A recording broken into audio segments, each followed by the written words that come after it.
Corta a onça pra nós. Então agora com vocês, Canarinho e Juninho. Uhul!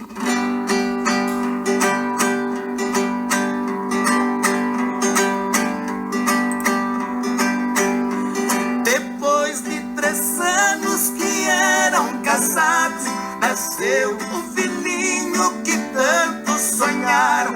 Por mais algum tempo viveram felizes. Depois, cruelmente, os dois se apartaram. Ele foi embora para bem distante e não mais souberam do seu paradeiro.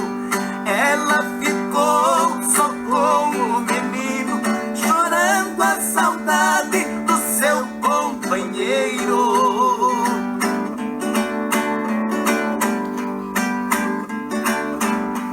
Um dia, porém, já muito cansada do triste martírio que ela sofria, por falsa ilusão deixou de ser nobre, passou a viver só na boemia. No triste abandono ficou o menino, longe dos seus braços, sem os seus carinhos, enquanto seus pais seguiam outro rumo. Ele foi crescendo só em maus caminhos.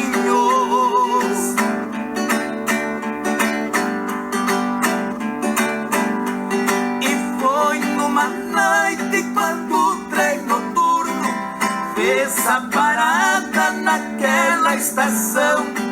Um passageiro sacou de uma arma e sem piedade matou um ladrão. Entre a multidão que ali se ajuntou, ela foi também pra ver o ocorrido e com grande espanto sem vida encontrou na plataforma seu filho caído.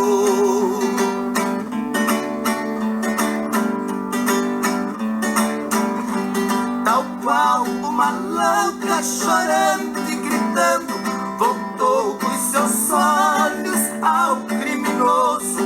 Neste momento reconheceu que aquele homem era seu esposo.